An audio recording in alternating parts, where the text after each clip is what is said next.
Do you feel like you know how to eat healthy, but temptations and cravings take you off track? If your body's changed and what used to work isn't working anymore, I want you to know this isn't just you. You're not broken. You're probably undernourished, more likely than not. So in the next few minutes, I'm going to show you why handling temptations has really not that much to do with willpower, but everything to do with how much real food you're eating. We've been solving the wrong problem when we're trying to handle our willpower and temptations. You need to eat enough. I didn't grow up battling weight issues, but in my 40s, my body changed. None of the old tricks worked anymore. And I was beating myself up, feeling like, why don't I have any willpower? Why can't I resist these tempting treats? It turns out that wasn't the fundamental problem. The problem is we're trying to manage temptations with vague rules like just don't have too much. I'm going to have that, but I'm not going to have too much. Or I'm going to have that, but I'm going to save it for a cheat day. I'm going to save it for the weekends. I'm going to save it for special occasions. Or there's the classic of, I'm only going to have it if I really, really want it. But those rules keep us stuck. And I want to explain why it doesn't work because there's a bunch of reasons. First of all, those rules are too vague to get us anywhere, right? I always say vagueness is the enemy of results. That's true when it comes to evidence-based practices in medicine and psychology, and it's true when it comes to our eating approach too. Really vague guidelines just get in the way of getting any rhythm going, right? They also increase our desire for treats, right? The treats are something we want to enjoy, but we don't want them to be so important, right? So exciting that we can't live without them. And our body just doesn't know what to do with this back and forth kind of approach. It doesn't know what you want. It wrecks our rhythm. The other really big reason this doesn't work well is it ignores the underlying issue. And this is what I really want to drive home. You're probably not eating enough, not nearly enough of the right stuff. You're hungry.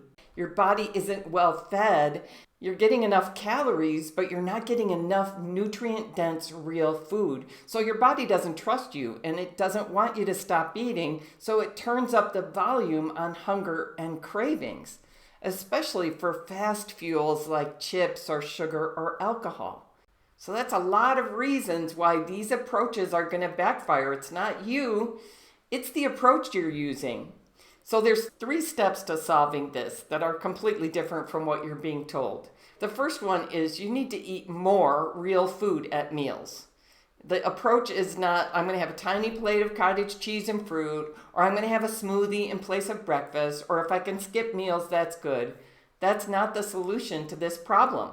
It's not an effective solution. What I'm talking about is eating enough real, highly nutritious foods on purpose to truly and fully nourish your body.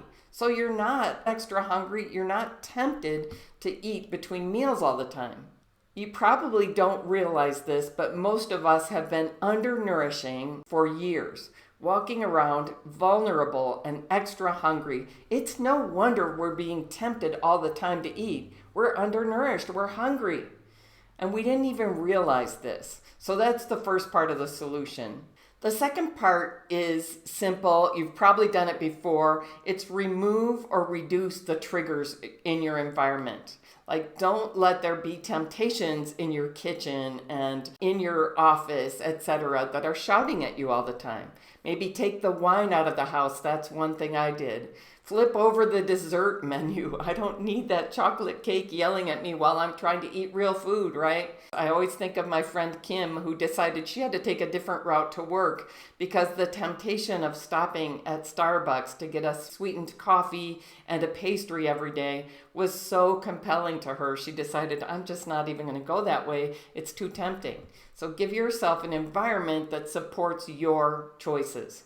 And the third part of the solution is to make step 1 easy and automatic. Have your go-to nourishing foods ready. Be a little bit prepared. It's not going to happen by accident. Look at the menu before you get to the restaurant. Have an awareness that there's big money to be made off keeping you hungry and tempted for things that are profitable for the food industry, but not for your body. Once you realize that, you can start setting yourself up to win and get out of playing defense all the time. All right, I'd love to hear if you've struggled with this. Add a comment below about what tempts you or what you've found to manage temptations that really helps you. And if you're over the whole game of, oh, can I just stop myself? Can I manage my temptations better? Focus on eating enough of the right things consistently. That changes everything. It gets you out of the whole trap.